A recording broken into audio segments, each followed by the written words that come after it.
ప్రభునందు ప్రియమైన శ్రోతలకు వందనములు. ఈ పోడ్కాస్ట్ కార్యక్రమం నాకు స్వాగతం. మీ అందరి కొరకు ఈ కార్యక్రమమును ప్రసారం చేయుచున్నాం. విని దైవాశీస్సులు పొందుకోగలరు. ప్రభునందు ప్రియమైన శ్రోతలు, యేసుక్రీస్తు ప్రశస్త నామంలో మీ అందరికీ శుభములు, వందనములు. ఈనాటి మన ధ్యానాంశము the blessed man choosing the right path. ధన్యుడు సరైన మార్గమును ఎన్నుకొనుట. ఈ అంశము కీర్తనల గ్రంథంలోని మొదటి కీర్తన ఆధారంగా ఎన్నుకొనబడినది. మనము మన అనుదిన జీవితంలో ఎన్నో నిర్ణయాలను తీసుకుంటూ ఉంటాము.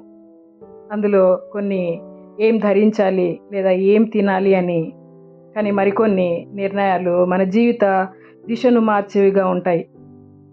ఈ కీర్తనల గ్రంథానికి ఒక ప్రవేశ ద్వారం వంటిది. జీవితం అనేది కేవలం అనుకోకుండా జరిగే సంఘటనల సమాహారం కాదని, అది రెండు విభిన్న మార్గముల మధ్య మనం తీసుకునే ఎంపిక అని ఈ కీర్తన మనకు తెలియజేస్తూ ఉంటుంది. ఈ కీర్తనలో దేవుడు మనకు రెండు మార్గములను చూపుతూ ఉన్నాడు: నీతిమంతుల మార్గము మరియు భక్తిహీనుల మార్గము.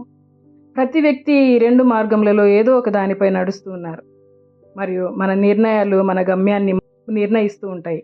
ఈ సమయంలో మనము ధన్యుడైన వ్యక్తి లక్షణాలను మరియు జీవ మార్గంలో మనం నడవవలసిన విధానం గురించి కొద్దిసేపు ధ్యానం చేసుకుందాము. మొదటిదిగా ఈ కీర్తన ధన్యుడు ఎటువంటి వాటికి దూరంగా ఉంటాడో చెప్పడంతో మొదలవుతుంది. మనం మొదటి వచనంను గమనించినప్పుడు, దుష్టుల ఆలోచన చొప్పున నడువక, పాపుల మార్గంన నిలువక, అపహాసకులు కూర్చుండు చోటను కూర్చుండక అని మనం చూస్తాము. ఇక్కడ ఉన్న క్రమాన్ని గమనించండి. నడవటం, నిలబడటం, కూర్చోవటం కేవలం లోక సంబంధమైన సలహాలు, ఆలోచనలు వినడంతో ఈ పాపం అనేది మొదలవుతుంది. పాపం జరిగే చోట మనకు సౌకర్యవంతంగా ఉంటే అక్కడే ఎక్కువ సమయం గడపటం మొదలు పెడతాము. చివరికి మనం కూడా అక్కడే స్థిరపడిపోతాము. పాపభరితమైన జీవన శైలిని, మనస్తత్వాన్ని అలవర్చుకుంటాము.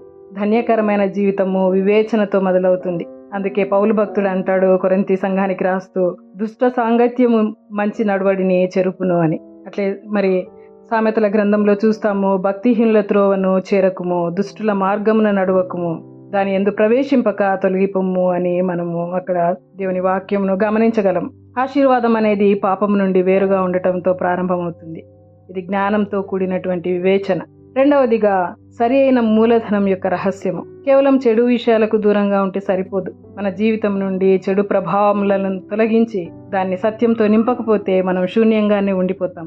2వ వచనం చెప్తుంది, యెహోవా ధర్మశాస్త్రమునందు ఆనందించుచు దివారాత్రము దానిని ధ్యానించువాడు ధన్యుడు అని. ధ్యానించుట అనే పదాన్ని హీబ్రూలో హగ్గా అనే పదాన్ని వాడతారు. అనగా సింహము తన ఆహారం ముందు ఉండి గర్జించినట్లు అని అర్థం వస్తుంది.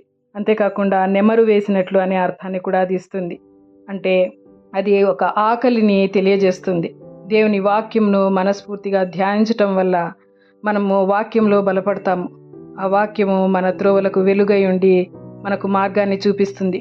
దేవుని వాక్య ధ్యానం వల్ల సమృద్ధి మరియు విజయం లభిస్తుంది. సరైన మార్గంలో నడిచినప్పుడు జీవితము ఆనందంతో సాగుతుంది. మూడవదిగా ధన్యుడు స్థిరంగా నాటబడి ఫలించేవాడుగా ఉంటాడు. కీర్తనకారుడు 2 రకాల ఫలితాలను మన కళ్ళకు కట్టినట్లు వివరిస్తూ ఉన్నాడు. ఇక్కడ 3వ వచనంలో మనం గమనించినప్పుడు, అతడు నీటి కాలువల యోరను నాటబడినదై ఆకు వాడక తన కాలమందు ఫలమిచ్చు చెట్టు వలె ఉండును అని. ఒక చెట్టు నీటి కాలువ పక్కన నాటబడినప్పుడు దాని వేర్లు లోతుగా అవి భూమిలోనికి చొచ్చుకొని పోతాయి. అప్పుడు కరువు వచ్చినా, ఎండలు కాసినా, ఏం వచ్చినా కూడా అది ఎండిపోదు. మనం ఎప్పుడైతే క్రీస్తులో వేరుపారి ఆయన యందు నిలిచి ఉంటామో అప్పుడు అది దాని ఆకులు వాడిపోకుండా ఫలాలు ఇచ్చే చెట్టుగా ఉంటుంది. మనం కూడా అటువంటి వారంగా ఉంటాము. అప్పుడు మన జీవితానికి ఒక విలువ ఉంటుంది. 4వ వచనంలో గమనించినప్పుడు, భక్తిహీనులు అలాగున ఉండక గాలికి ఎగరగొట్టు పొట్టు వలె ఉందురు అని వ్రాయబడి ఉంది. పొట్టు అనేది చాలా తేలికగా ఉంటుంది. అది గోధుమ గింజ కానీ వడ్ల గింజ కానీ పైన కవరు లాగా ఉంటుంది. అది దానికి బరువు ఉండదు. అందుకే అది గాలి వీచినప్పుడు కొట్టుకొని పోతుంది. దేవుడు లేని జీవితము ఎంత విజయవంతంగా కనిపించినా అది పొట్టు వంటిదే. అది తాత్కాలికమైనది, బలహీనమైనది.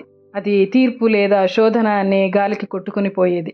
చివరిదిగా ఈ కీర్తన ఒక గంభీరమైన వాస్తవంతో ముగిస్తుంది. 6వ వచనంలో మనం గమనించినప్పుడు, నీతిమంతుల మార్గము యెహోవాకు తెలియను, కానీ భక్తిహీనుల మార్గము నాశనమునకు నడుపును అని కీర్తనకారుడు అంటున్నాడు. యెహోవాకు తెలియను అంటే ఆయన మనలను ప్రేమిస్తున్నాడు, కాపాడుతున్నాడు, నడిపిస్తున్న దేవుడు. ఆయనకు సమస్తము తెలియను. మనం ఎప్పుడైతే పూర్ణ హృదయంతో విశ్వాసం ఉంచుతామో ఆయన యందు, అప్పుడు ఆయన మన త్రోవలను సరళం చేస్తాడు.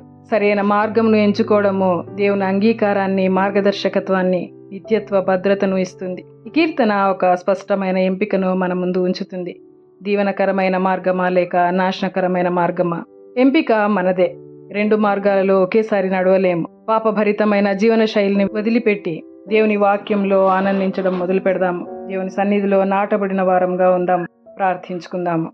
మా పరలోకపు తండ్రి, జీవమును మరణమును నీ ఎదుట ఉంచి ఉన్నాను, కావున జీవమును కోరుకునుము అని సెలవిచ్చిన మా గొప్ప దేవ, దేవుని ఘనపరిచే విధంగా, దేవునికి మహిమకరంగా జీవించడానికి, నిజమైన ఆశీర్వాదానికి నడిపించే సరైన మార్గంను ఎంచుకునే వారంగా ఉండటానికి, మరియు తండ్రి మీలో మేము స్థిరపరచబడి బలపరచు వారంగా ఉండటానికి మమ్మల్ని ఆశీర్వదించి దీవించుమని మా ప్రభువును ప్రియరక్షకుడైన యేసుక్రీస్తు అతి పరిశుద్ధ నామమున ప్రార్థించి వేడుకొంచున్నాం తండ్రి.